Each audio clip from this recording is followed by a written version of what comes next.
Hey everyone, welcome to Comics from the Multiverse, episode 466. I am David, and joining me as always is Matt. Hey, what is cracking? So this is a DC Comics podcast. We talk about all the DC comics that came out this week. And before I give you the rundown of what those comics are, Matt, do you think is there something weird? Do you feel like something's weird about this one? No, not really. I mean, No? there was a disturbance sometime last night, Mm-hmm. but I think everything's fine. Yeah. Just slight vibrational changes. Other than that, I think we're cool. Nah. I mean, I was reading the Bizarro book this week, the World's Finest Bizarro, and I was like, man, this feels really apt for some reason. Like, I don't know. I just feel like something obvious should be said about that, but I can't think of it. Yeah. Anyway. Bizarro, Batzarro. Yeah. All of them. Yeah. We're just So excited. for everybody who doesn't know who I am, hi, how's it going? I've only been on the comics channel for like 4 years now. How dare you? But I'm David, and Pete is sick. He cannot make it this week. And it's not that streamer sick where it's, I didn't sleep right. It is actually honest to God sick. So, So in all the years that we've done this, he has never missed a show. mm-hmm. Me and Connor right. have missed. There were times where we had to move it because of extenuating circumstances, but Pete has been on he's been 465 Yep. plus specials. Mm-hmm. This is momentous that he is not here. Yep. It's weird. Yeah. I mean, to be fair, I offered up doing a little guest hosting thing because I knew Matt would enjoy still being here and the people would want an episode. So I offered it up. He didn't say no. He did tell me that if I posted anything without his permission, I'd be dead, but I didn't get a no out of that. So I don't see any reason why not. I'll take his chances. He's sick. Yeah, exactly. Come on. What's he going to do? First, he has to get better. So I hope it's not the thing that I had back in May that I got when I was on vacation. It knocked me down for a full 4 or 5 weeks. Oof. Was not fun. So whatever he's got, because again, he doesn't. When he gets sick, it's usually he pulls through. Like he's done some shows where you can tell, and we take breaks in between so he can, rest his voice and do whatever. But him actually missing, I was shocked. I thought he was doing a gag. Yeah. I thought he was just gonna stick me with Connor. Well, no. So that's the crazy part for me is that I do another show with Pete. That is, I do 2 shows actually: Collector's Cut and Atomic Cinema Experiment. And we had done Superman season, and we were Sunday going into it, about to record for Superman. I went to the theaters, I watched it, and he hits me up and says, I cannot do it. Like I am physically incapable of making this recording. And that's when I knew it was serious, because I'm like, there's no way he would turn down doing the new Superman release like 2 days after. Have you guys recorded since? We haven't. I've been dying to talk about that movie, and I've had no one to talk to it about. And I can't talk to you because I know. So last week that tool made me wait the entire show to talk about it on a friendship level. Oh yeah. So he made me get through, and I was trying to make a time to watch AEW All In, and I was like, I need to know what you think. So I took an extra 20 minutes to break down the movie with him off. Yeah. And this is kind of hilarious that he still hasn't gotten his thoughts out there. Yep. I got a text from my brother about 2 days ago, and he went to go see it, and my reply text was like 4 paragraphs long. Just, I've been waiting, please. And that's the worst part for me too. Is a lot of my friends haven't seen it yet. Like they're not making it a priority. Mind you, I've watched it 3 times. Wow. So I've got every 3 days at this point. I went and saw it by myself Tuesday, and then I went with my brother and my friend last night. And there were certain things because it's getting memed to death, like the new punk rock, all this type of stuff. And I could not share that with the people I want to because they have no context, and I don't want to spoil things. So it's been super tough. But yeah, ended up staying up way too late last night talking with my brother about it after the movie, as we were breaking it down because there was no other outlet. It was just Pete, and then that's been it. Right. But maybe that's why he's sick. His body's like, must review. And it's fighting him. Just breaking him down. Yeah, he's not actually resting. He's just sitting up every 5 minutes trying to turn on OBS to record. Yeah, it must be that bad then if he hasn't made the Superman recording. Yeah. Like that is we hope he is okay. Like this is me being an actual friend here. I hope he is okay. Oh yeah. And when we're done recording today, I am going to check with him. Yeah. Just to make sure. Absolutely. I've been checking in pretty much every day because I'm like, do you want to do Superman today, buddy? Yeah, No? Okay, that's fine. You get some rest.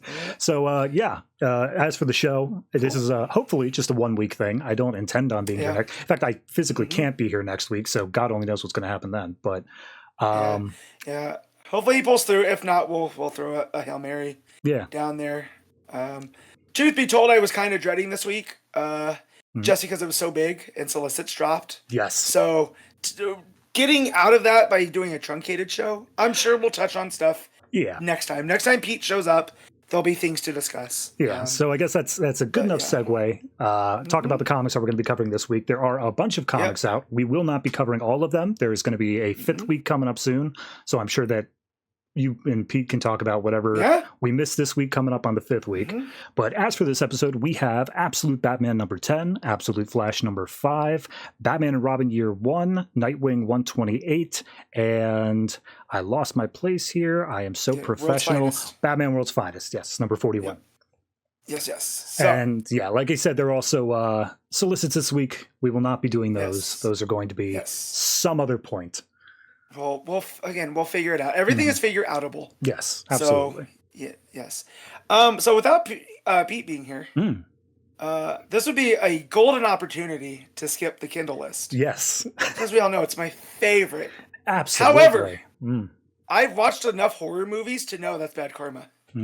Right? You got to keep the ritual, right? Gotcha. Or else, bad things will befall those. So, we're going to do something completely unprecedented, and I am going to run off the Kindle top list. All right. I got a step by step from Pete. I got it open. Oh, so that's why he didn't answer me. I asked him for the Kindle list, and he never got back to me. All right. Yes, that was last night. I knew because again, if he's sick, I don't know if I'm gonna hear from him in the morning because of the time change, right, or the time difference. Yeah. So I got that. I got it up. So, David. What do you think came in at number 1 on Wednesday, July? What was that? Hold on, I gotta pull this up. July 16th. Yes. So, full disclosure, I might have a little advantage over you because my 9 to 5 is actually working in the distribution of Marvel Comics. So I have a little bit of an inside track here. That being said, I don't pay attention. So I'm going to say number 1. There was one book that really stood out from DC or from Marvel, but I don't think it hit the same level. So I'm going to say Absolute Batman, still top of the list. That is correct. All right. That is always my go-to. Yes. If there's a Bat or an X book, those are my first 2 guesses. Well, that was. So do you want to try to guess number 2? Oh God. All right. So the big Marvel book that has been hell for me at work is X-Men: Age of Revelations number 0. That is correct. Yes. All right. I have nothing else after that. Yeah. All right. So in the 3 spot, we have the new Marvel event by Hickman called Imperial, which is issue number 2 of 4. Coming in at 4 is Absolute Flash number 5. Okay. Number 5 is Giant Size House of M, which, sure, I guess we're running stuff like that back. House of M and Days of Future Past are just never going to die. Nah, never. It's kind of like Watchmen. As long as I can keep something with that in print, Marvel will. Number 6 is Wonder Woman 23. Okay. 7, New Avengers number 2. Okay. Number 8, Superman Unlimited number 3, which as a big Superman fan, that is great to see.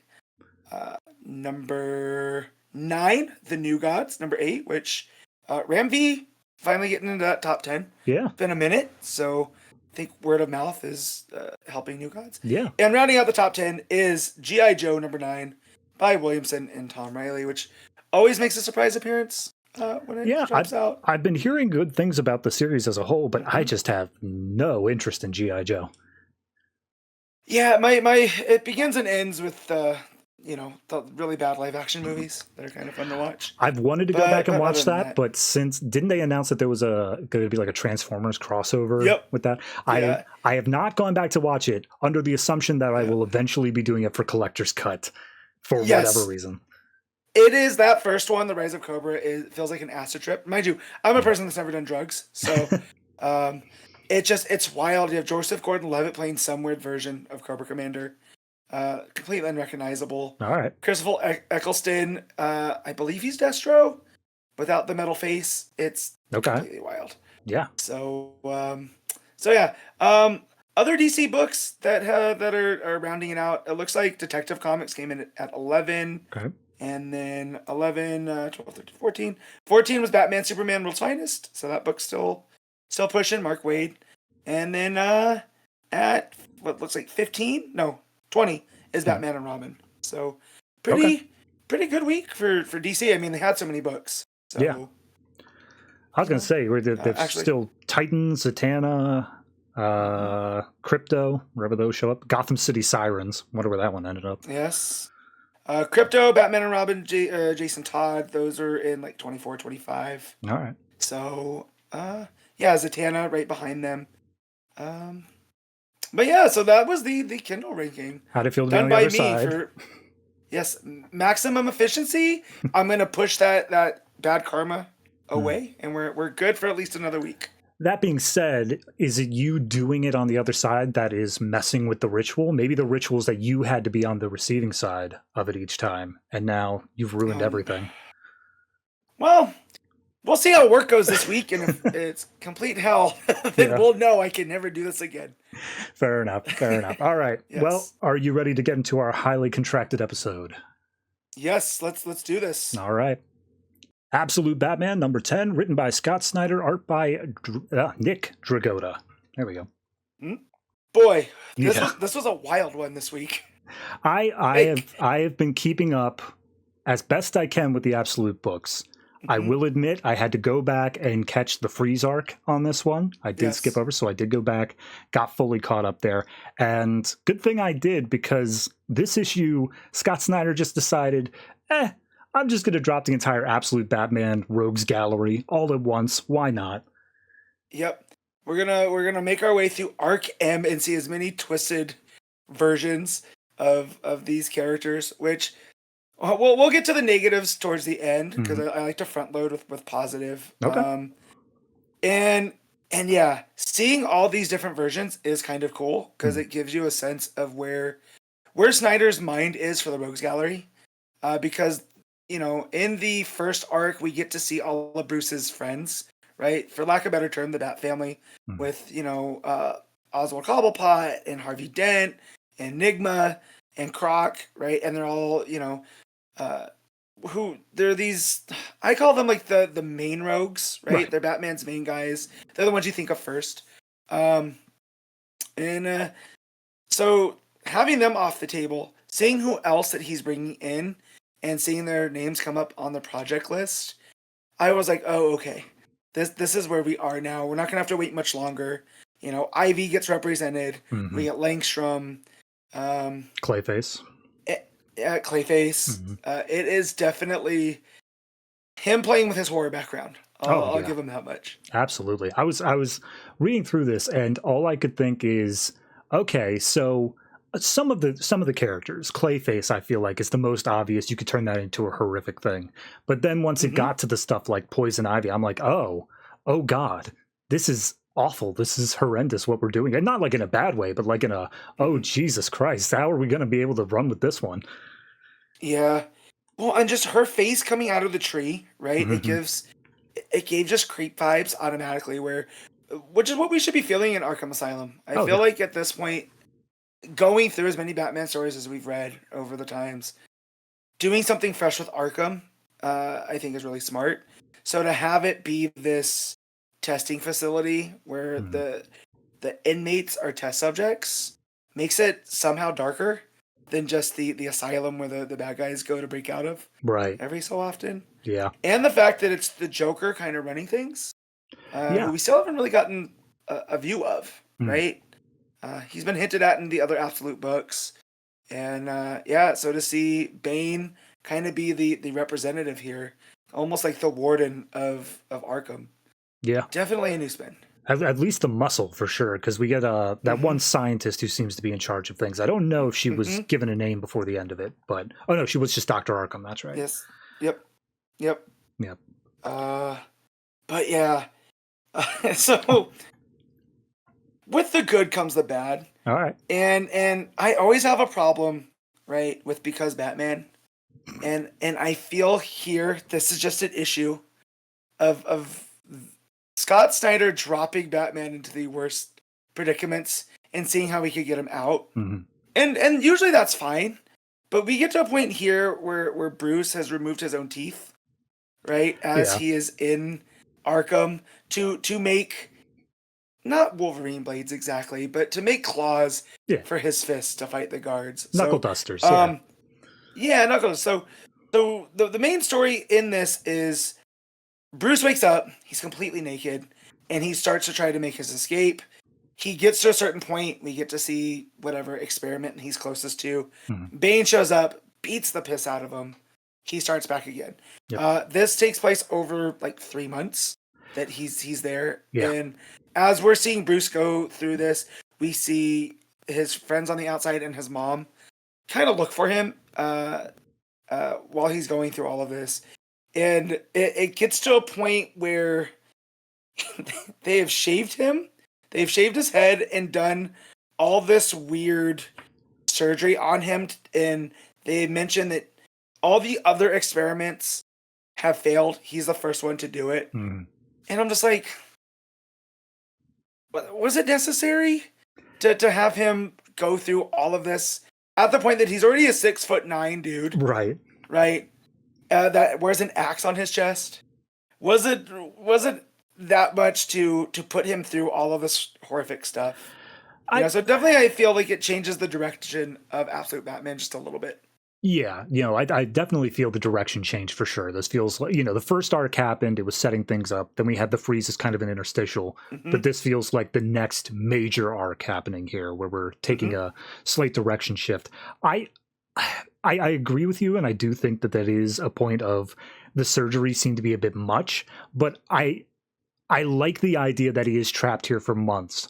And this idea that he's just so stubborn that he is never going to be able to be stopped, to be broken down, to be anything like that.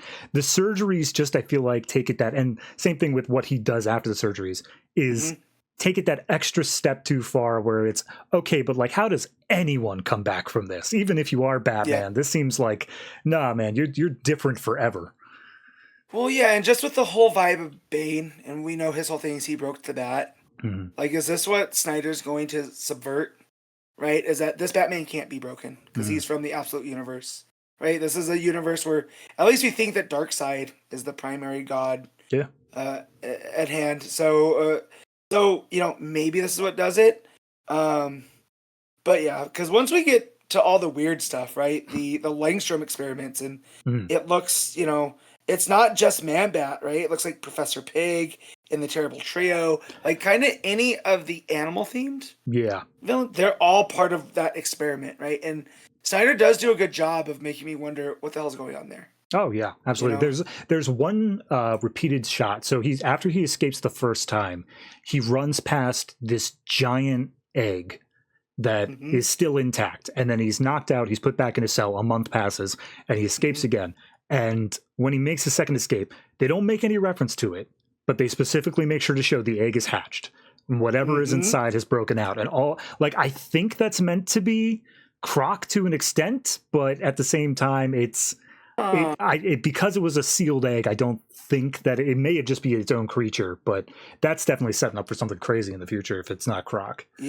Yeah, because I've looked up Hellfern experiment and nothing comes up. So maybe this is something new also. Yeah, maybe. But I didn't think of it being Croc. That's a good pull that they had to rehatch Croc because of, that's another problem that I had. And this has nothing to do with the book. This is the problem with being on comic book social media is, man, there is no set time for you to like get out of the way. Yeah. I feel like as soon as Wednesday morning hit, I was seeing the new design of Croc, and I had made up my mind before I'd read it. I'm like, that's stupid. I don't like it. Which panel were you seeing? It is the panel with him having all the teeth run down his front. So it's the way it's me, Bruce. Okay, yeah. And that had kept popping up, and I was like, oh my god, that's dumb. I don't like it. And then you read in the context, and it's still kind of a dumb design. But what happens when he opens his jaw? His whole body has become a crocodile's mouth. Yeah. Right? Which is definitely something new. And yeah, so if that was him hatching from the egg, it makes sense, right? Because his whole body has completely shifted. I like where that goes, though. It's very ominous. All the teeth are sticking out, right? And he like gets in Bruce's face, and you turn the page, and now it's Bruce riding on top of him. Like, hey, you're still my friend. It's important to note that, like, yes, he is very crocodile, but he's honest to God bordering on dragon here. He's got wings. He is like, this is essentially just Batman riding a dragon. Like, that is what we're happening. For sure. And in between that, we're getting a flashback to Bruce and Croc training for Croc's fight against Bibbo, which if Pete was here, I'd go on a whole jag about how much I love Bibbo, because I'm a self-parody. But of course, for the sake of brevity, I'll let that go. But yeah, he's training for Bibbo, and all of his friends kind of think that it's too much of a tough task for Croc, and Croc's going to get beat. But Bruce is of the mindset that, like, no, I'm not going to be the one to tell him. He's still got to get in there. You know, so there's this really nice scene of them bonding over this fight. And, you know, if Croc can beat him, and we never really get Bruce's answer to that. It just kind of, so maybe throughout this arc, we'll get to see pieces of that fight to see what had happened. Yeah. But yeah, it really drives their friendship home. Yeah. The vibe I was getting from it, especially with the parallels to him being stuck in Arkham and all that, is that there's this theory that Bruce in the flashback could save Waylon, could save him from being in this way. But then he says, no, I can't, like, I have to just be there for him. That's all I can do. I feel like that's the parallel where he's not able to save Waylon from being turned into this horrific monster, but he's still going to be there for him. He's still going to break him out of this place at the very least. Yeah. Yeah, you can definitely see, like, we get the Batman tone at the end of this where there's a massive break in Arkham, where all of these creatures get out into Gotham, and now Joker is going to have to play cleanup, or Bane, or whoever. Yeah. Right? It starts to feel like more familiar, because with the Absolute Universe, I do like how different it feels while also keeping it familiar.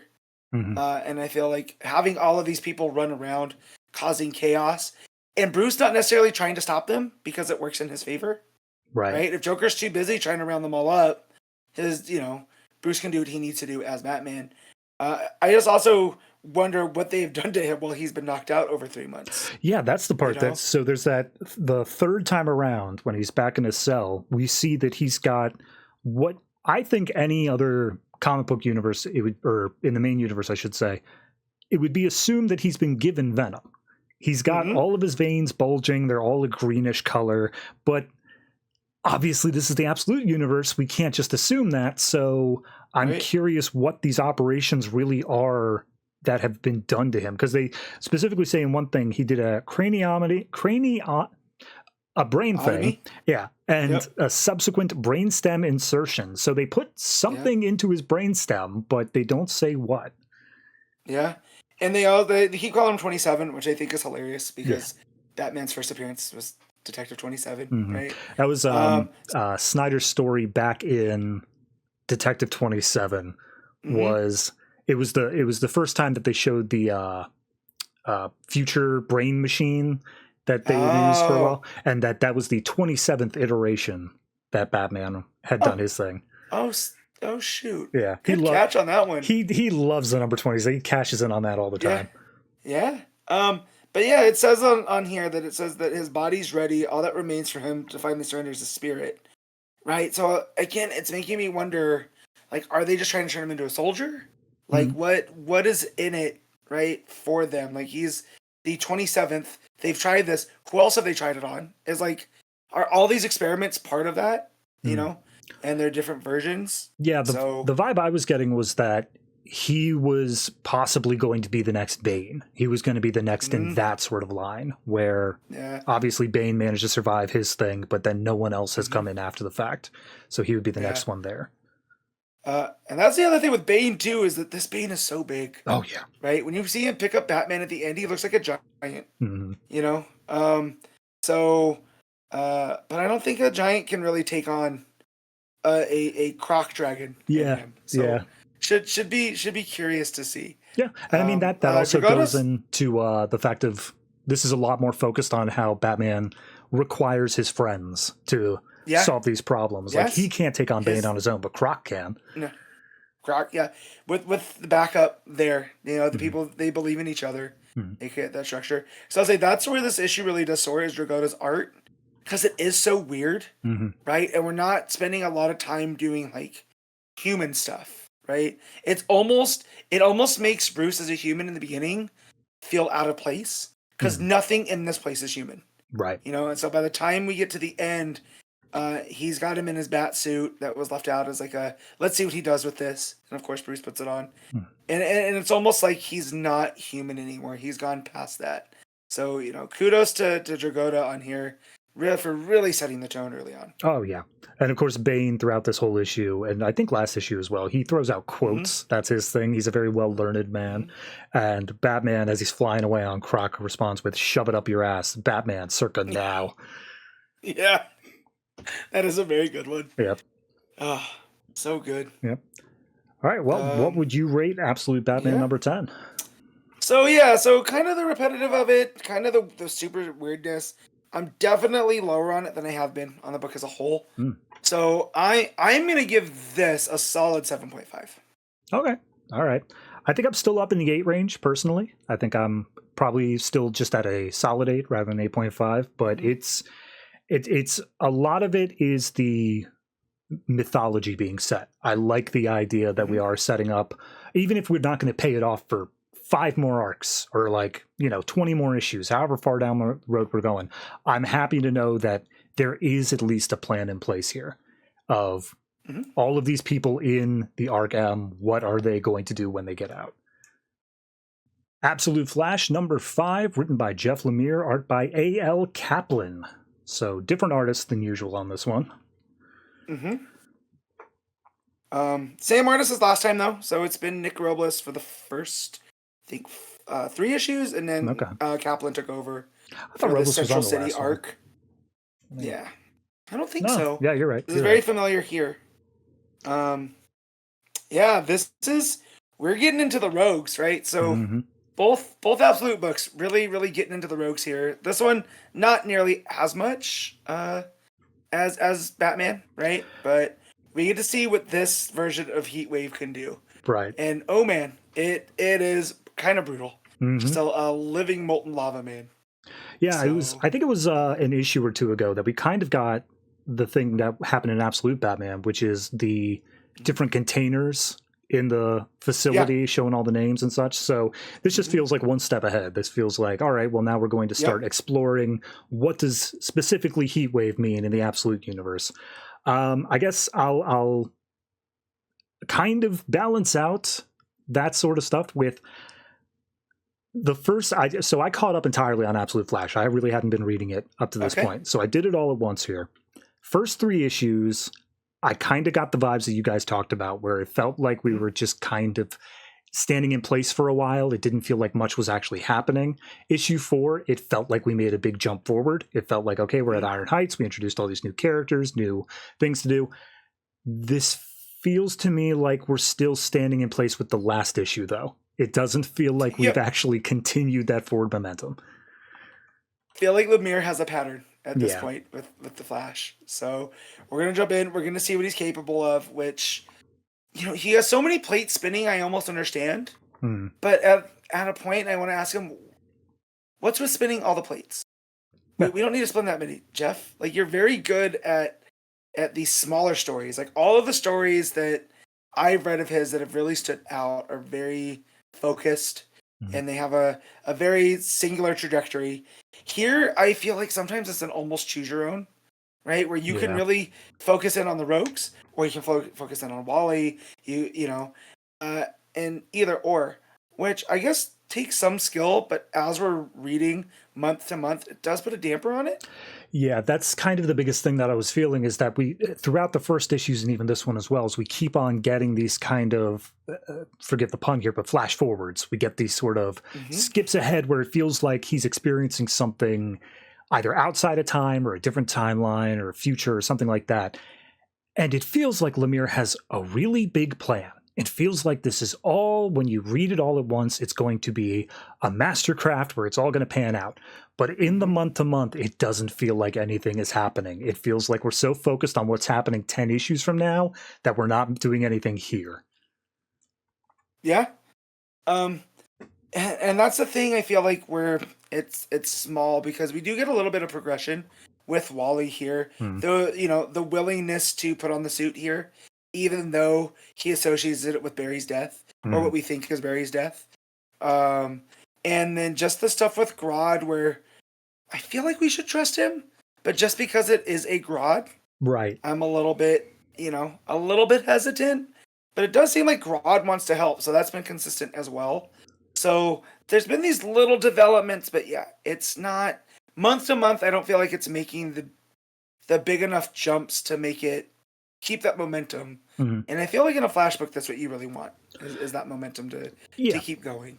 Plus, I mean, I feel like in reading it, I was thinking, okay, how are we going to wrap up? Like, what's going to be the cliffhanger for Flash? What's going to be the problem as we leave? And I'm looking at the last thing that we get for Wally, and it's just heat wave attacks again. Like, and then we go back to the facility and we deal with a bunch of more stuff there. But like, that's the sort of thing where it doesn't feel like this is really focused on Flash as much as this is focused on everything tangential to him a lot more.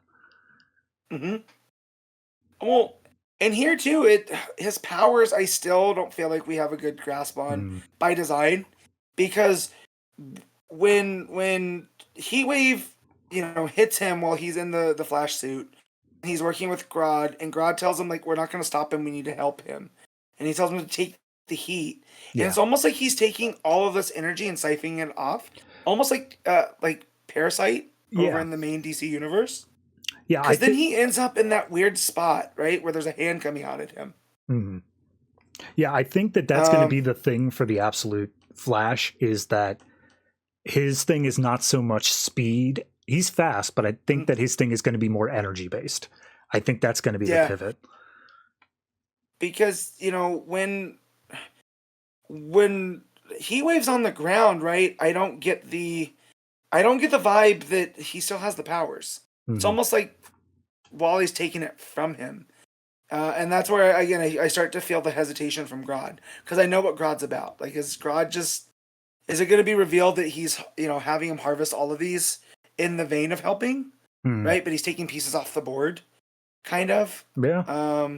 Which I hope not, because I really like this Grodd. He's adorable. Yeah. But yeah, we still get the teenage angsty Wally here.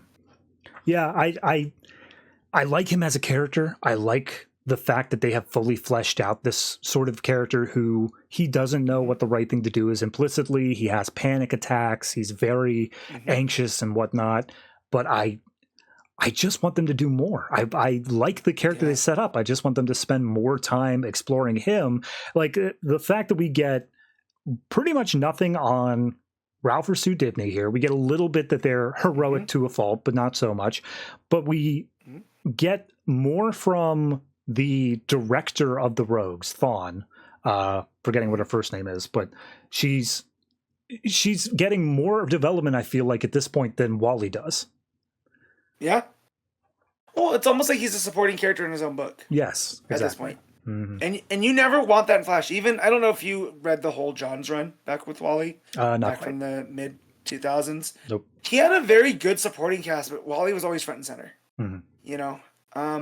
And so I feel like sometimes with the Flash, again, this is Lemire spinning so many plates, right? Where we start to lose it a little bit. Where, all right, but what's Wally up to? Like, right.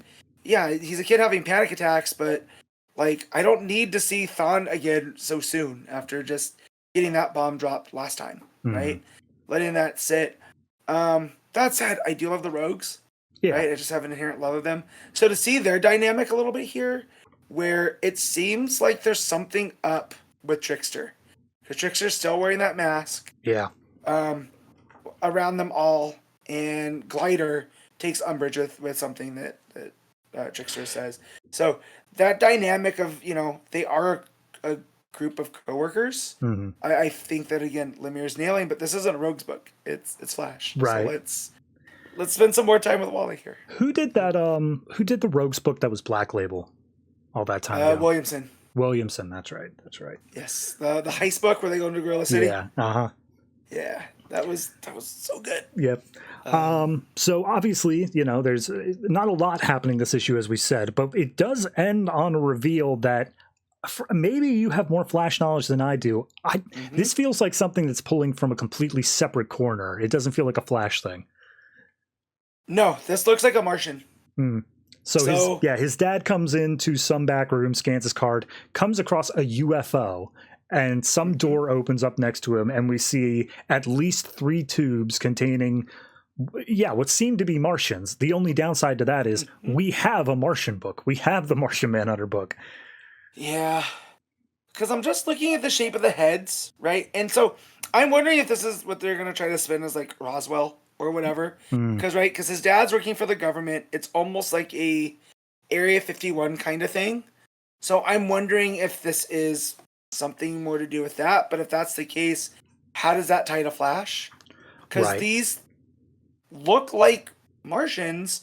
There's 3 of them. But, like you said, we already have an absolute Martian Manhunter, and it's nothing. The Martians aren't like this. Yeah. Granted, we don't know if he's a Martian though. We just know he's a Manhunter. Yeah, in that book. The one thing I do want to say though is only because I am far too knowledgeable about the New 52. Yes. Is that these kind of remind me of what some artists made Damonites look like. Those were like they were over from the Stormwatch sort of side of things, but they kind of look like that. I don't feel like they would be pulling in some Wildstorm properties into this though. That'd be super weird to do.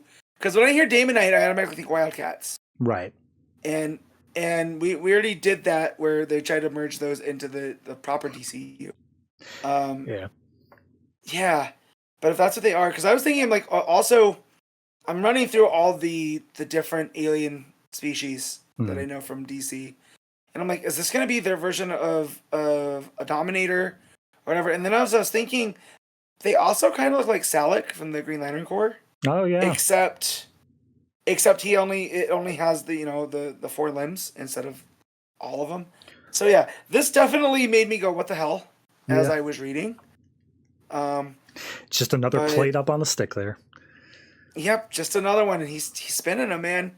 So, between this and Justice, I don't know if you're reading his Justice Society. Not really. I gave like the first 3 issues. Yeah. However many issues we are in, I feel like we're closer to 11. Yeah, like 9 or 10. Yeah, point. Somewhere in there. Yeah, it's a lot of the same. There's one really good issue because it was focused. It was on Wildcat's funeral. Right. And and now this one is just, it's kind of more the same, and I want to see Lemire and go, hey bud, focus. I know what you're capable of, man. Yeah. Underwater Welder is fantastic. So, but yeah, and again, the art by Kaplan is pretty solid. I mean, it's not Robles, but it's still, I mean, the sequence where Wally's fighting, not even fighting, trying to help Heatwave. With all of the kind of purples, pinks, yellows, oranges, that whole vibe to really nail the heat. And then when he goes to that, wherever he goes, that other realm, the Speed Force or whatever, all the soft blues, there's just this contrast that when you get to there where it feels a lot more calm, almost like this is his Zen happy place kind of vibe. The Zen happy place that has a giant menacing hand coming out of a portal. A giant menacing hand, although it stops when he says no, stop. That's right? True. Yeah. So, but yeah, it's quiet and compared to all the chaos that we just had. So again, some really good storytelling in the art there. But yeah, just I wish the rest of the storytelling was just as solid as the art. Yeah, no, I definitely think the art is good. I will say, you said it's not Nick Robles' art, and I do agree, but that there's one very specific thing that just got me was Robles does a very special. I've only ever seen him do it this style with the eyes, and Kaplan is really trying to imitate that, and it's just not coming across the same way. Like the eyes just have something weird about them. It makes it look like we're back in the scene days in the mid 2000s, and everyone's wearing eyeliner. Right. Yeah. The eyelashes are very pronounced. Yep. And I just feel like just let Kaplan do his thing and not try to ape that style. But again, I don't know what the directive is. There, where maybe that's a thing that I couldn't imagine Lemire calling for, right? Yeah. So maybe he's just Kaplan's just trying to homage the main artist. Oh yeah, I'm sure. Trying to fit a similar style at the very least. Right. Yeah. But yeah, it's especially pronounced on Golden Glider. On that it's not quite a close up, but the 3/4, right? Yeah. Where it looks like she's got tarantula eyes. Yeah, it was a double whammy because it was that, and then on the previous page there's a close up of Ralph Dibny who has the exact same thing, and I'm just like, what's going on with your eyes, man? Get some sleep, bud. Yep. All right. Ratings. What would you give Absolute Flash number 5? I'm gonna give Absolute Flash 5 a straight 7 because again, it's spinning plates. It's kind of sitting, standing in place. But there's enough there that I'm gonna keep going. All right. Yeah, I'd say I agree. I think a 7's pretty much where it's coming from. I still view it as a good book. I don't think it has done anything to like betray my trust or think that it is not going to get somewhere at some point. But I think that this is kind of what I agree with when people complain about decompression in comics. This is the point where when this trade is collected, I'm not sure how much of a story we're really going to have by the time it's done. Batman Superman World's Finest number 41, written by Mark Waid, art by Addrian Gutierrez. So, how are you, David, with Bizarros? Because I know where Pete stands, I know where Connor stands, and I feel like, it really shouldn't, right? We should be able to judge a story based on what's there. Mm-hmm. However, the Bizarro hill is a steep one to climb. Yes. So, where are you at with Bizarro? So currently, on the New 52 show I do, I am currently in the post-convergence era, which means I'm doing that Bizarro miniseries that's coming out right now. Okay. I can work with that Bizarro.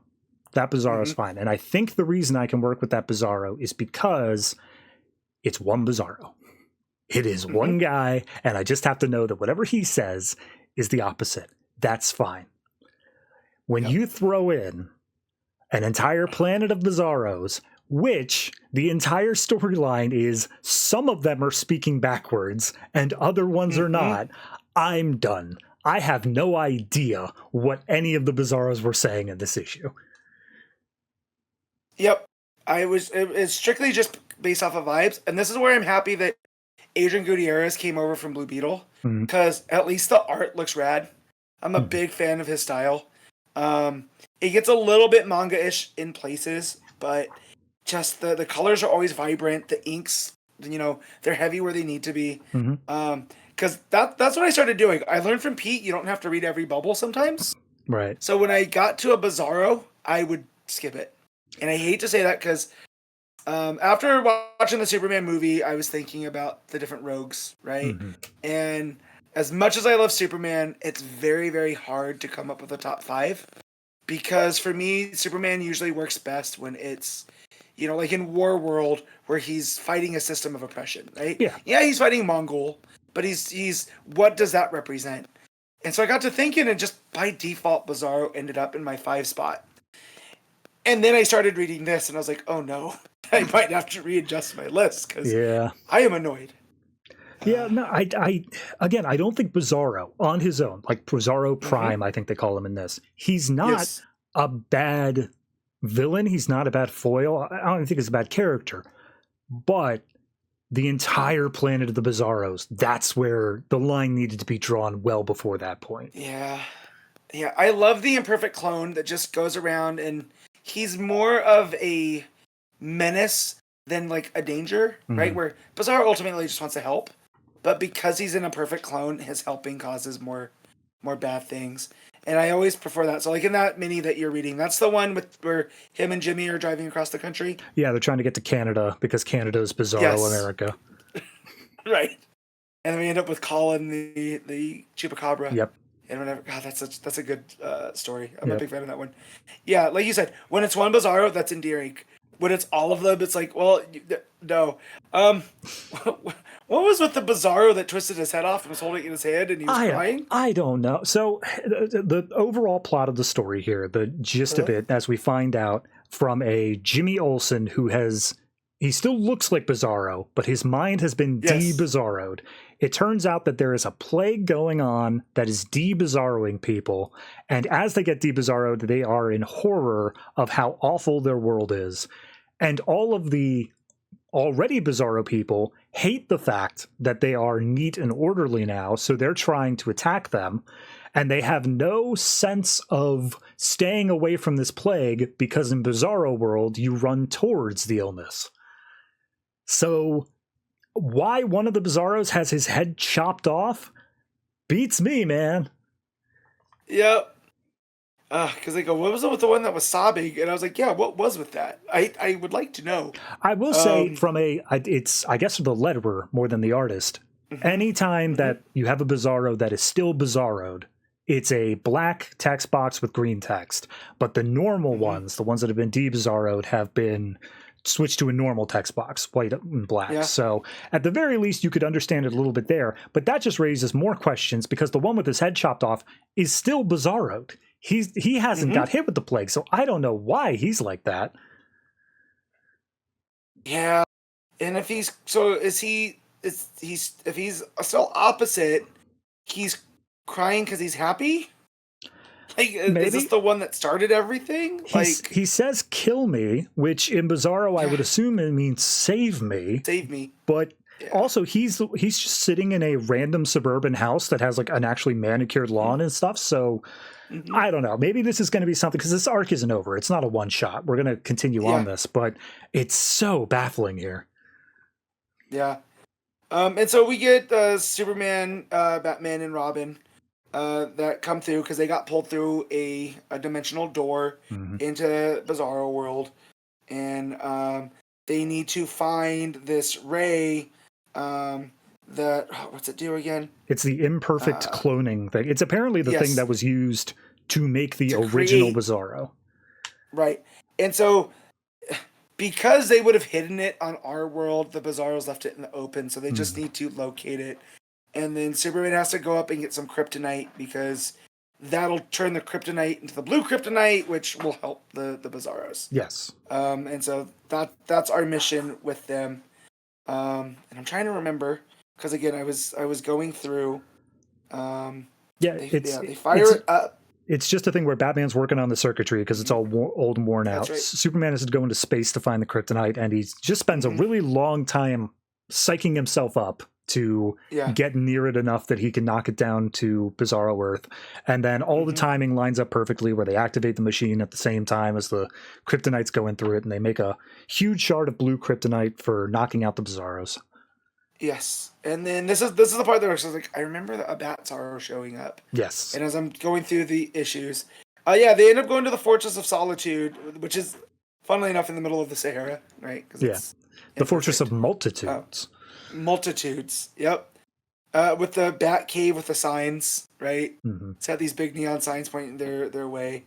And that's where they're in the Bizarro Bat Cave where there's a giant chicken and what looks like a Bizarro Nightwing suit up in the thing, and it's Bizarro #1 or Bizarro Prime, and Bat-Zarro waiting for them. I'll be honest, I think mentally I was just so ready for the T-Rex, I didn't even realize that was a chicken. Yep. Wow. It's a giant chicken, which did get me a good chuckle. Yeah. Here. And I give Gutierrez credit too for drawing Bat-Zarro not in the way that I've seen. Like we're talking pre New 52 during the Batman Superman book. There was a Bat-Zarro. I feel like that Jeff Loeb had created completely different vibes than this one. So this one definitely feels like a Bizarro that's just put on a Batman costume. Yes, which is kind of funny. I agree. However, at least on the cover, he's given me hard Batman Who Laughs vibes, and I could do without that. See, and that's the kind of version that that Jeff Loeb done in that book all the way back then. So I was pleased that that's not the version that we, at least I think that we got. I mean, it's just one panel and he's all wrapped up in his cape, so it's hard to tell specifically, but we'll see when we get there. Yes. Also worth noting is that the Prime Bizarros, the Batman and the Superman, are speaking normally, so they've been infected with whatever this plague is. Right. And it makes me wonder, too, to what end? Like, was this, again, was it a plan to try to fix things? You know, on Bizarro World to have their own realm? Yeah. But this feels to me like it's going to be the first 3 pages of the next issue are going to be, here's the explanation of what happened, Superman. This has been one of our issues with this book, as it's been around, is Waid writes all these big things and he has ideas and he just, it's never what I want him to focus on, right? Because it's Mark Waid, right? I want big, grand, epic storytellings. Right. And granted, that's not what World's Finest is for. But man, you have early days Batman and Superman teaming up. And I just want this book to be a little bit more fun. And it always feels like, not homework, but there's a certain amount of challenging that this book does that you know, at least it's consistent in that way. Yeah, I will say, somewhere in the middle of that, somewhere when they were fighting off the Bizarros, I did really get the sort of Silver Age vibe that I think he's going for. Like, I got that vibe, but by the time we got to the end, it felt like he was kind of beholden to ending in a modern comic book way that just kind of threw away that Silver Agey sort of fun to it. Yeah. Yeah, for sure, because it starts to be more of a chore than Silver Age fun. Right. Yeah. So however, I will say, obviously, Mark Waid has a lot of pull when it comes down to like current directions in DC and whatnot. If this ends up, and I'm throwing just this out here, if this ends up with them fixing the Bizarro speak for the universe, where like they speak just normally and like everything else about him could be Bizarro, but if he just speaks normally, still dumb, but in a normal pattern, I'm not going to hate it. I'm not going to dislike the idea. Yeah. Because the whole me am not Bizarro thing drives me nuts. Right. He can just say me am Bizarro. Right. You know? Absolutely. Me want to help big. You know? And again, that would go with the more version of him that I like, that is he wants to help, but he just, you know, he's not fully cooked. Right. So, he could still have the morality flip. Yeah, he could still have the morality flip, but he doesn't need to talk like that. Yeah. Exactly.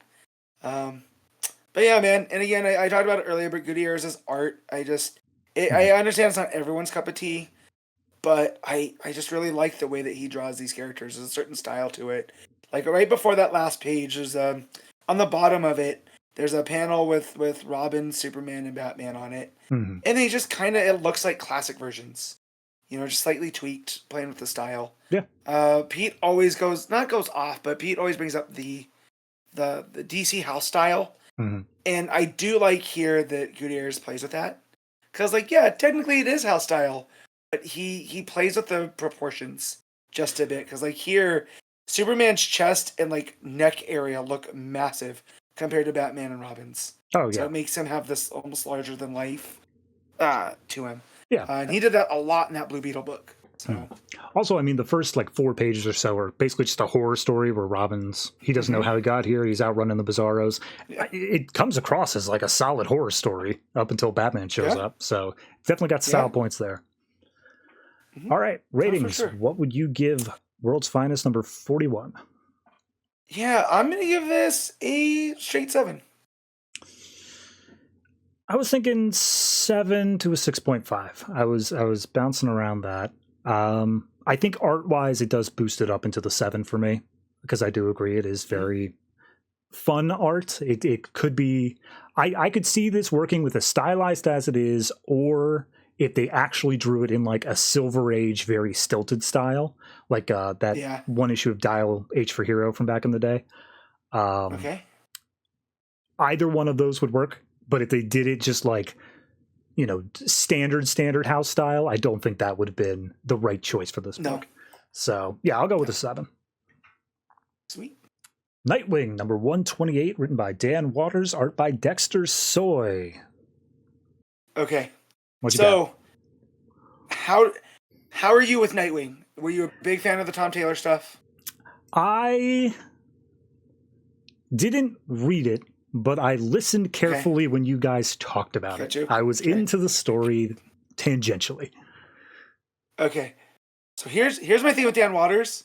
I love how much he is this feels like an extension of Taylor's run in ways, because he's taking things that Taylor had done, like here, Deathwing, and that whole concept. And he's bringing it back in a fun way.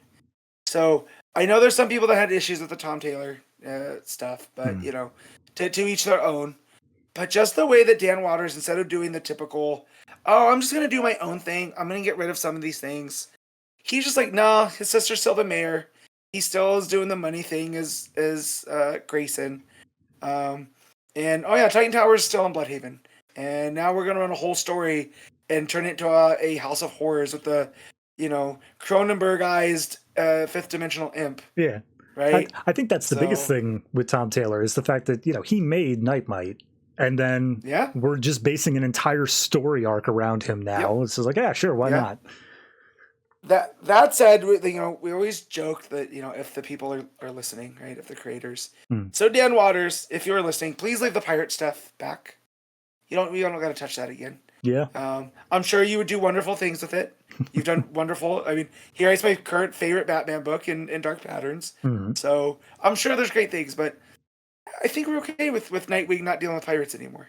So, this book was a trip. Like reading The World's Finest after reading this, also I don't think did it a lot of favors because they're kind of similar, right? In that this also starts off as a horror book, and it goes to some really horrific places. Deathwing, Nightwing Prime, we get some of that. And it's Nightwing going through Titan's Tower trying to rescue the princess. Yeah. And in this case, the princess is Oracle. So I don't remember Nightwing Prime being part of Taylor's thing. Is this a general? No. All right. This is a general thing where it is that Nightwing took his name from the stories that Superman had told him about the hero of Kandor. So I feel like this is just something that's taken from Nightwing. Okay. But yeah. Which makes sense because Batmite is implicitly just like, yeah, all right, I'm just going to pull for every part of his history and make a crazy funhouse out of it. Yeah, and if you wanted to read too, this is kind of like what fandom can do to somebody as well, right? Because it's the circus guy, I'm drawing a blank on his name, Zani. Zani doing this to Nightmite, right, is he's almost using Nightmite's fandom for Nightwing against him, right? We have these different versions of Nightwing coming after trying to stop him. And essentially to keep him busy to take him off the board for whatever else they're planning to do with Melinda. Right? And the circus, because in the last issue where it's revealed that Zani can do this to Nightmite, it makes me wonder what the hell can do this to a fifth dimensional imp. Yeah. Right? And that only gets driven more by when we have the lady, what's her name? Olivia Pierce. When we have her kind of giving Nightwing the rundown through there while the mystery of when she pulled off her face, what did Melinda see that made her end up in the hospital? Right. Right. So there's all these layers underneath at play. And man, Waters is really good. Yeah. No, I wasn't keeping up with Nightwing for Dan Waters' run and so much as reading it. Of course, I was listening when you guys talked about it, but I really do like how this issue is played out, at least from the beginning, from the perspective of Nightwing Prime. And it's played as if this thing of like, this world inside Titan's Tower, for however you want to phrase it, has always existed. It's always been this way. And so you get him talking about how he's a hero who's been protecting the peace here for centuries and whatnot. And also the idea is that geographically, he's named all these areas based around like what room they're in. So he talks about all these horrific battles he's had in the bathroom. Yeah. I mean, I eat Taco Bell too, so I get it. Yeah, absolutely. You know, but yeah, just the way he sets it up too. So then came the alert. Somebody has walked through the front door, and it makes Nightwing seem like this big threat. So you know what you're in for when as he goes. Yeah, and then obviously as we get through the issue, he meets up with Nightwing Prime. They talk for a minute, and Dick makes it clear, like, hey, I'm pretty sure that everything in here was just made up by my imp. So odds are you're not actually the real Nightwing Prime. You're just a creation. And I love the 2 panels here is that he just takes a moment and like rests on that. And he's like, all right, doesn't matter. I still have to do the right thing anyway. And he decides to escort Dick over to the elevators, which can bring him up to the top of the tower. To meet the Beast of Titanus. And I was like, what the hell could be the Beast of Titanus? The moment they said it, the moment they said Beast of Titanus, I'm like, okay, it has to be something from Dick Grayson's past. Beast Boy is too obvious. It can't be just another Titan. What is another creature that has some sort of relevance? And I was like, oh, it's the dog. It's got to be the dog. It's Bitewing. Yeah. And poor Haley. Haley's, big giant kaiju version of herself. I do wonder if that's kind of Bite Mite's perception of it, where it's like, no, I want to be the sidekick. I want to be the one that you care about. This dog sucks. Yeah. Look, it's hideous. It's gross. Right? Well, and it's also like if this is a twisted version of Nightmite, because he's not controlling it, it's almost using Dick's fears against himself. Right? Because if you look at what Nightwing Prime does with him, it's almost like his legacy has betrayed him, right? This is the original, and he'll never be able to live up to that standard that Bruce and Superman had set. And then when they're going through and you have what are they called? They're done in the kid style. Oh, it's his original drawing for his Robin outfit. Yes. The sketch archers. Yes. And yeah, they look like little kid sketches, right? And he's got a red hood, like Robin Hood, and stuff. And again, this is his like childlike wonder in his searching for who he is, right? Because he says that they're hunter-gatherers. So yeah, it's almost like Nightwing is taking an inner journey of who he is, but it's actually all playing out in front of him, right? So instead of it all being in his head, it's all in this one place. I hate to make this comparison, but it kind of reminds me a little bit of what theoretically the Night Terrors line should have been. Yeah. It should have been like that same sort of house. And I think Nightwing was one of the few that really made it out of that. If I'm remembering correctly, I feel like he had a decent one out of that event. I can't remember if that was that one or... I know Dan Waters did the which again, shouldn't be surprised, it's Dan Waters. I know Dan Waters did the detective one. Maybe that's what I'm thinking of. And that one was solid. Yeah. The Nightwing one, I remember... I think I read the first issue and then I was like, I'm not doing this. All right. Well, maybe it's super weird. Maybe it wasn't the Nightwing one in one of my boxes, and I will never pull it out again. Yes, but then again, like you said, it does feel like Night Terrors, and then I think of Dan Waters' issue there, and I was like, oh yeah, no, he was playing with the idea of cosmic horror in Gotham, and now we're getting cosmic horror in Bloodhaven. Yeah, so that does check out. I forgot about that, so that's a good pull. I also love all of the stuff here with, all the Nightwing stuff's great, but then we get Melinda and Sawyer in the hospital room, and Melinda's trying to make sense of everything. And just the fact that she's supposed to be the one that's in charge, right? She's the mayor, yet she's let her brother go into this thing. Not let, but, her not being around is kind of... exacerbated the issues. Yeah. And again, what did she see? What did Pierce show her with the face? I got to know. I like how that conversation ends where Sawyer's like, look, because they get into the whole thing, which seems like it's going to be the arc for Melinda more or less, which is how she thinks that humans, normal, average people are on their way out, and they just have to kind of go by the whims of these heroes, let them do whatever, and just trust they're in good hands. And Sawyer's just basically like, nah, hey, that's not the case. I mean, look at your brother. Your brother's doing great things for for Bloodhaven. And Melinda just cracks up and sort of is like, "What'd I say? What's so funny about that?" Yep. But yeah, and the whole, this is a world of horrors, but humanity's been holding our own for 300,000 years. But it's like, also as a DC fan, I know there's always been heroes, right? Like it goes back, just the caveman times. So yeah, just a whole statement on that and being strong, and just the fact that Dick is the heart and the soul of the DCU, right? So if there's someone that's going to be able to pull them out of the horrors, right? I don't think of anyone else better than Nightwing. Yeah. So I do wonder what the end game here is, though. Obviously, he gets up to Bite Mite, but I'm wondering what's going to be able to pull Bite Mite out of this. Like, how are we going to be able to get him fixed here? Yeah, it's the whole fifth dimensional, right, thing. I don't know how his rules are, if they're any different than Mxyzptlk, right? So maybe it's going to be the fact that Nightwing has to inspire him, as he always has, right? He's got to get him to pull himself literally together.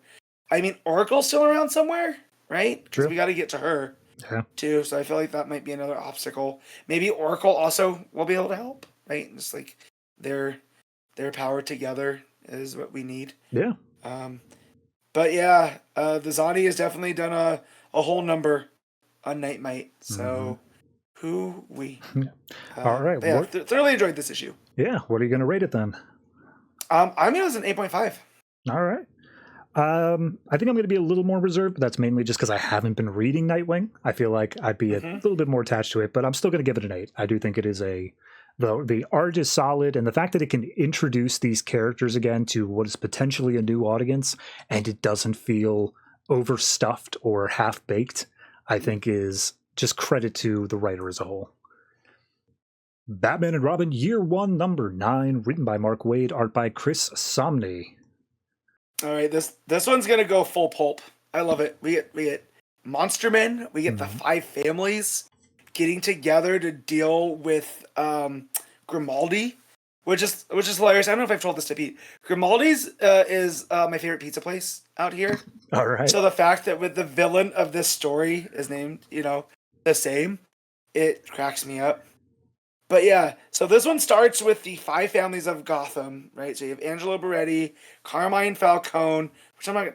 Is it Falcone? Batman Begins. Nolan has still completely messed me up. I say Falcone. I feel like that's the most obvious silent E I've ever seen in my life, but whatever. Yes, right. Then you got the Giacomo, Rupert Thorne. So I guess it's the 4 families of Gotham, and they're all getting together to pool their resources to essentially hire some mercenary assassins to take out Grimaldi.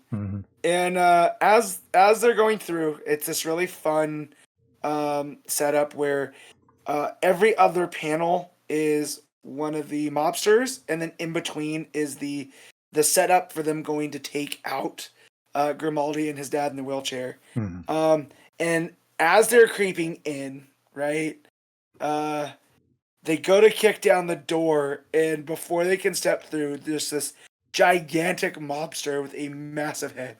Yeah. Comes barreling through. At first I thought it was a Solomon Grundy, and I was like, oh wait, no, that's the Long Halloween, Last Halloween. So again, kudos to Waid and Samee for hitting those vibes of that early Gotham, right? And yeah, no, Grimaldi had this figured out. He knew that the 5 families, or the 4 families rather, were going to take a stand. He was ready for him with his new mutants, right? And him and his dad go out, and there's just this awesome fight scene between the Monster Men and the assassins, and then Batman and Robin show up. And I will say there's something so jarring about seeing these Black Ops assassins being taken out by these horrific, like just squished into a pulp, and then little boy Wonder Robin just jumps in and he's like, "Yeah, let's get into a brawl." Yes, and again, it's the whole thing that like they came in with all of these weapons, and they're just it's pure brute force these guys are using, and it's kind of how Falcone. It's kind of how Grimaldi came in and taken over Gotham, right? He's just come in and he forced his way in. and that's here. That's what he's doing here again. Um, and yeah, man, they're just smashing things, and Batman and Robin are going around and ducking and dodging, and um, they start doing well, right? And then one of the mercenaries is beat, and he's like, and he does the Predator special, and detonates a grenade and takes out the entire warehouse that they're in to take out these monster men. I do like the implication, because obviously there's this, it's not a hard and fast rule, but there is this thing about letting these people die just brutally and viciously like that. I like how just before he pulls the Predator special, we get the reveal that these monster men are actually or at least partially Clayface. Clay. So it's like, oh, whatever then. Doesn't matter. You can blow them up. Right. Well, and it's just the thing is because Bruce tells him, he goes, just a second, take a look. The monsters aren't flesh and blood. So this is what he's noticed as he's watched them fight, because I don't see an actual... Oh, no, there he is. Batman kicks one of them. I was going to say, that's Batman's observation skills at play here.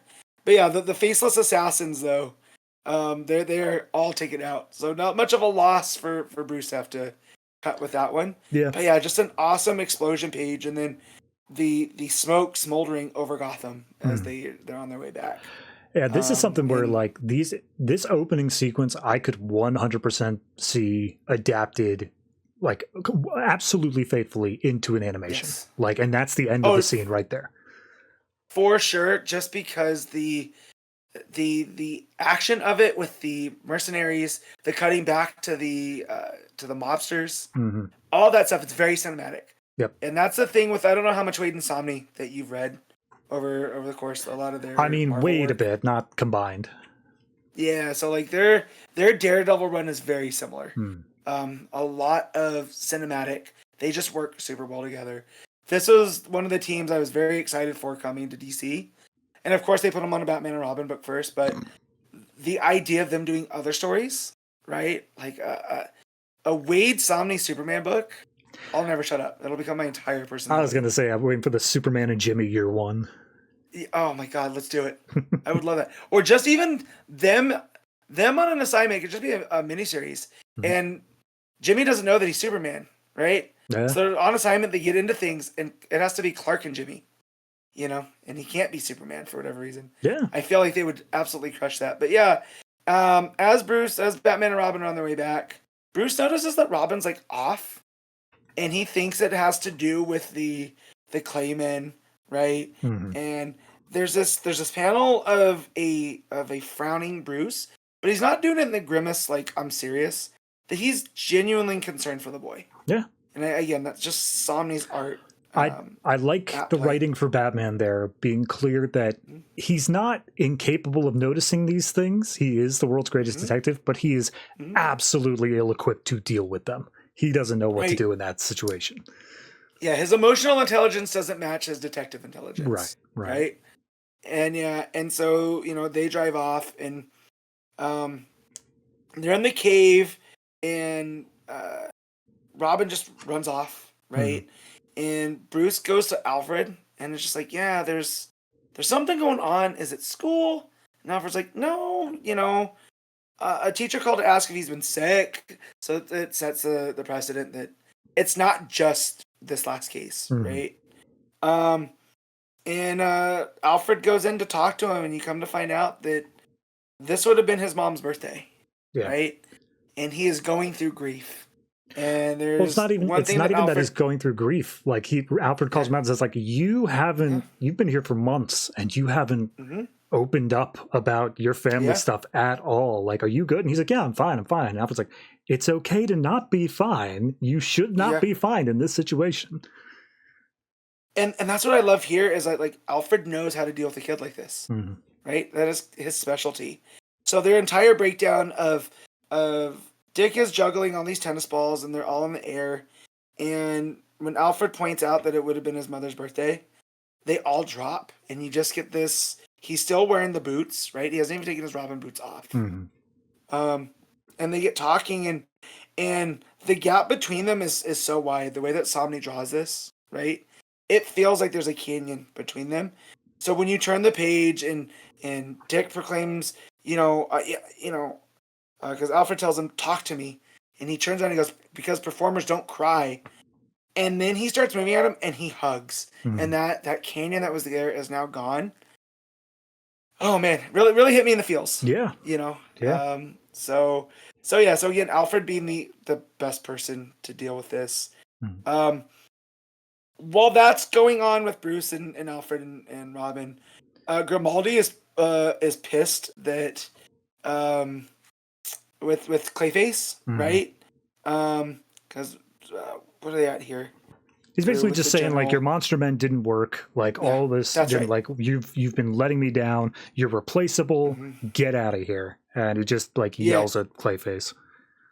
Right. And so where's it at here?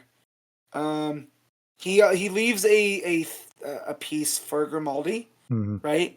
That he goes, I don't think that's Wayne's son. I think he's adopted, because he's going after him for getting it wrong in the last issue, right? Because the last issue was the attack on Bruce, where Clayface tried to assume his identity, right? And that gets Grimaldi's ears turning, right?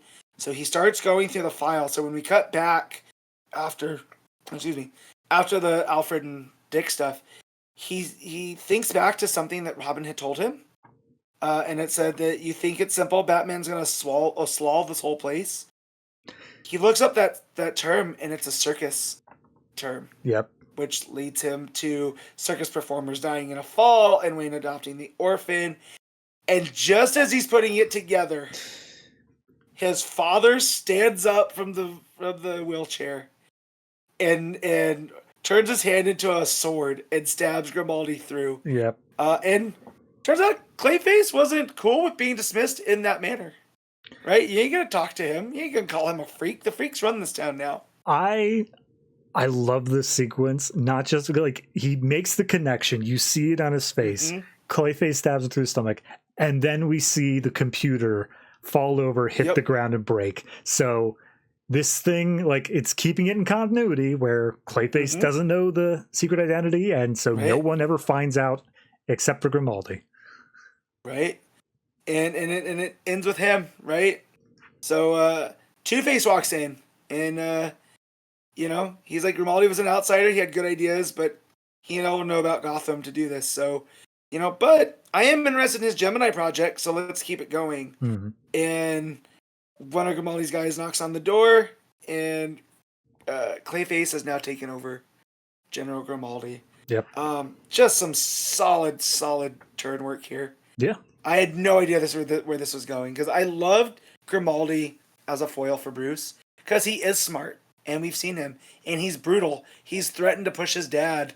He's like, I could push you off of this roof, and there's nothing you could do to stop me, right? And you see that Clayface has also killed the dad and stuff. So Grimaldi was so busy with trying to figure out who Batman is, it got him, it got him killed. Yeah. He couldn't keep his eye on everything else. And not even that, though. Like the fact that he was so focused on, taking power away from these other families, and he was so focused on the gangster aspect of it that, like you said, the freaks run the town. He never stood a chance the moment that it was Clayface up against him. Yeah. And again, this is not even the Clayface that we love, right? This is that Silver AG, the actor Tom Hagen. Yep. The man of many faces. So, just the fact that it's not Basil, too, I think adds that little extra to it, because he's a guy that's almost half in, half out, right? Because he is a clay monster, but that's not how he represents himself, right? He's always someone else. Yeah. He's in someone else's form. So it's good. The fact that it was him. Yeah, it's good to keep that separation there for the audience, because it allows us to not come in with these notions. It's the same thing that happened with Poison Ivy a while back, where whenever they try to put her in the villainous thing, it's like, whoa, hold on. Poison Ivy's a good guy now. If we tried Basil here, it'd be like, well, why would he commit murder? Everyone loves Clayface. Right. And this just makes me more excited, too, for the Clayface movie that Mike Flanagan's doing. Oh. Because they've come out and said that it is Hagen. Although there's going to be aspects of Basil in there. And it's going to be an out-and-out horror movie. At least that's according to James Gunn. All right. So, reading through this, I am getting very excited. Like, even more excited than I was. Because I do love a good Clayface story. That's fair. I feel like I haven't read anything about that James Gunn bit. I'm not sure if it's been effectively told about, but I feel like the best story I could see for that is the One Bad Day Clayface story. I feel like that would adapt great on the screen. That would be fantastic. Yeah, with I feel like the way that Gunn is, from seeing his Suicide Squad, now Superman, and him being in charge, he's taking we'll do light adaptations of it.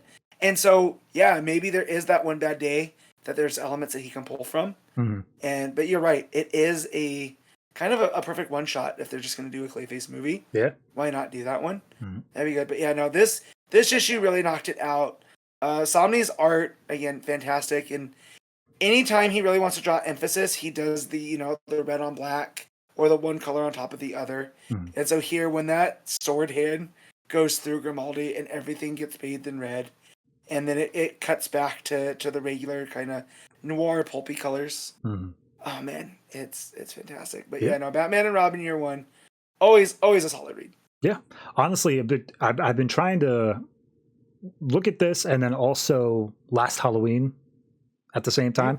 I feel like going into it, having not read Long Halloween beforehand, mentally, this is more of the image I have of what Long Halloween is than what Last Halloween has turned out to be.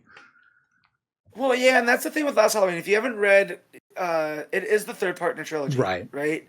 So it's popping in, but you're not wrong. Waid has a flair for that era. It is early days Batman in the best way, right? He's still figuring things out even for himself. It's not just the crime element. And how am I going to balance the actual mobsters that have run this town for decades with the people that I helped usher in? It's him trying to figure out who Batman is and how Robin fits into all of it. And I think Waid does a really good job of getting this Bruce who's out of his element but not letting anybody else know, right? That frown did a lot of work in that small panel. Where he's like, man, I don't know what to do. So, but yeah, with the Long Halloween, having not read the other two first, that is a heavy task. I good on bought the Jeff Loeb Tim Sale omnibus with the intention of going through and reading that stuff, and then I pick it up and I'd say, boy, that's a lot, and I set it back down again. It is. Yeah, definitely go through because it's one of those foundational stories that I feel like this can't exist without the Long Halloween because it is pulling a little bit from those, where that has definitely become the framework of where Batman comes from. Because even the Nolan adaptations pull heavily from those. I mean, I was going to say I was familiar enough in that I knew the Nolan movies pulled from it, and then also there was an animated 2-part adaptation. Yeah, and I watched that, so I get the gist of it. You got the gist. Yeah. But yeah, no, this is above and beyond. Like as much as I do like the Last Halloween is compared to Hattush, it is yeah. Everything a Batman comic should be compared to that one. Loeb still has it there, but no, Waid for this era, and again, it's kind of what I wanted World's Finest to be, right? Where he's playing within that realm without making it too much of it. No, this will slot in really nice, but behind year one, right? So you do Batman year one, then you could do the Long Halloween, Dark Victory. You could do this, and it all feels like a consistent story, despite coming out 40 years across the board. So, what are you rating Batman Robin year one? All right, I think I do really like it, even if I'm not keeping up with it as closely as I should be. I'm going to say this one is I'm going to give it an 8. I think it's crossed that 8 barrier for me. There you go. I'm going to go and give it a 9. This one had me. This was easily one of the most excited I've been reading a book this week. So, Mark Waid, when he's on, he's really on. Yeah, absolutely. All right, well, that will bring us to the end of the show and the section where we go through the best panel/moment, the best cover art, and our top 5. So, Matt, why don't you start off with the best panel/moment? All right, panel/moment this week. There's some really wacky ones. There's some really solid ones. I could pull from Absolute Batman. Batman riding the Croc Dragon. That's pretty cool. Also in Flash, in Absolute Flash, when he goes to that kind of Zen realm with a big menacing hand. I thought all that art was handled really well. But for me, my moment is going to be from Batman and Robin Year One, and it's going to be the kind of the whole sequence starting with Alfred talking to Dick about his mom's birthday, and just the canyon and chasm that's between them that ends with Dick rushing over and giving him a hug and being comforted. It's Samee and Waid working hand in hand together. That's why they get co-storyteller credits when they do this type of stuff. But yeah, so that's gonna be mine. Okay. I think I'm just going to be a little bit more stereotypical here, and I'm going to go with out of Absolute Batman. It's hard for me to narrow it down to a specific panel. If I had to, I'd probably pick the 2-page spread, but I kind of just want to get into the whole moment of Croc showing up and teaming up with Bruce. Like that whole section there, as much as that one panel of showing the teeth going down to the stomach out of context, yeah, it's a little bit iffy, to say the least. But I think collectively, once you see how the whole thing works, we said it in the review, I think that kind of marks a turning point for how the future of this specific Batman is going to go moving forward. Alrighty. Cover, I'll let you keep looking at some. Yes, please. With only doing 5 books this week, it was very limited. Nightwing has some really solid covers. I think the main cover with all the purple, right, of the 5th dimensional imp surrounding Titan Tower looks really good. There's a Jorge Fornes variant that looks like an old, like a 70s kind of pulp noir kind of vibe going on, where it's got Nightwing in the foreground and then the words Nightwing behind him in an arc, and it just looks really good. And then Absolute Flash has a, what's this art? Nimit Malavia that is all sorts of fun colors. It's got the red, it's got the yellow, it's got the orange. And my computer is not cooperating, so I'm not going to be able to look at more details. But yeah, all that said, I'm going to give it to that Fornes cover of Nightwing, because by God, it looks great. All right. I don't know. Just looking through it, I think the one that jumps out to me the most, and I can't even really express why, is the Addrian Gutierrez cover on World's Finest. It's a bunch of panels, and you've got Superman, Batman, and Robin running on the underside, whereas Bizarro's running on the top. Something about it, it just, Gutierrez's art, we already said, was solid in that issue, so seeing it on the cover feels like it fits the story. And then it is kind of just the story in minimum as well, of how they're upside down, tossed into this Bizarro world, and then Bizarro's already on the flip side because of the events that we find out through the comics. So yeah, I think I'm going to go with that one. Nice. All right, so top art of the week. Yeah. This one, with only doing these 5 books, it really came down to one book for me. Okay. Right? And it's Samee for Batman and Robin Year One. A lot of shouts to Gutierrez, shouts to Dexter Soy for Nightwing. But yeah, man, Samee, top work. Yeah, it's hard to argue against that. I would also say Dragotta is good, but it's the same problem where Dragotta's always good. Like, it's hard to... He hasn't stood out from his previous issues with this one, but it is still high-quality work. But yeah, no, I think I got to say Samee, just because, like you said, there are several panels in that story where I'm sure that he was given direction, but the story is told exclusively through the art. So I think it's doing a good job of really making that aspect of it work. Good. All right. And then top 5. How you want to do it? Top 5. All right, so my number 1 is going to be Batman and Robin Year One. Okay. 2 is Nightwing. 3 is... I'm trying to remember these. 3 is Absolute Flash. 4 is Absolute Batman. Okay. And 5 is World's Finest. All right. I think I'm going to go first is Absolute Batman. Then Batman and Robin Year One. Then Absolute Flash. Then Nightwing, then World's Finest. Alrighty. Right. So that brings us to the wrap up of the show. Yes. Where we're going to go through the books that are coming out next week. And boy, does it look loaded. So for anyone, well, maybe not. I don't even know if you know this. Yeah. I buy all of it. Like, even if I don't read it, I buy all of it. So anytime that I hear that a week is loaded, I cringe a little bit. I just say, oh no, what have I got myself into? I didn't realize I had, because usually I don't have reprints clicked and variants. So as I was scrolling, it looked like there was a lot more. Gotcha.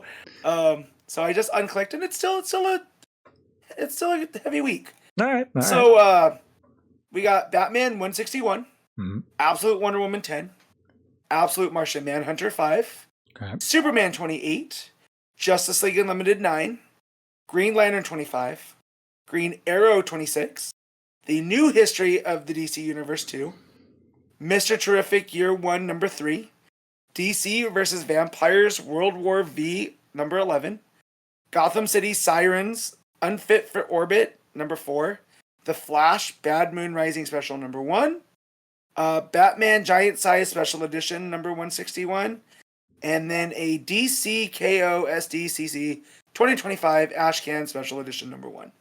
I think that was something that was in the solicits. It's their new event. I'm sure we'll talk about it next week if Pete's on. Oh, that's right. But yeah, yep. Pretty heavy week. I mean, I'm looking right now at about 9 books. Mm-hmm.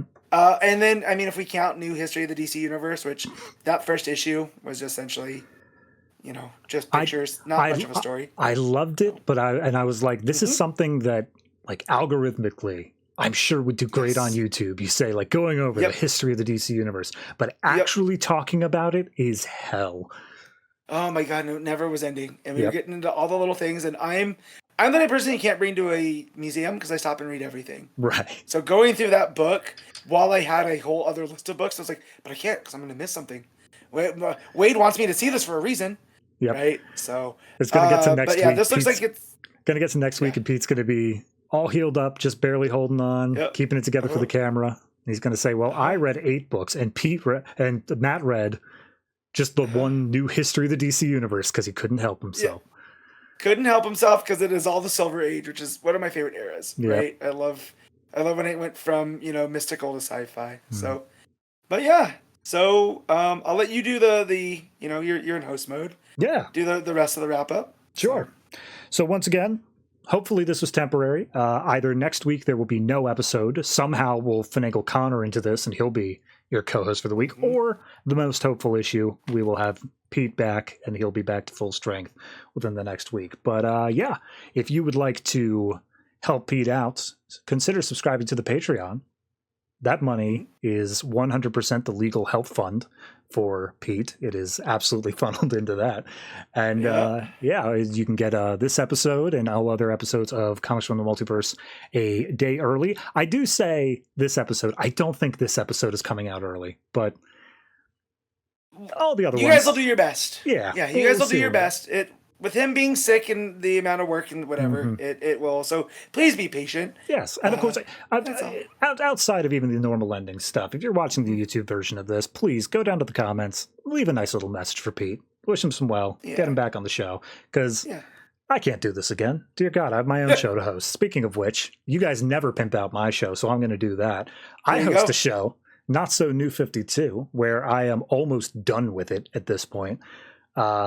That is also on the same channel. Comes out on Tuesdays as it stands right now, so feel free to check that out. Additionally, on the Mildfoots Network, we have a couple other shows. I do a show with Pete, which is movie reviews. That is the Collector's Cut. We just got, we're about to get done Superman season. God only knows where we're standing with that. And we also have the Atomic Cinema Experiment, which is all about sci-fi. Pete also does a Screams After Midnight show with Tim. So all that's available over on the movie channel.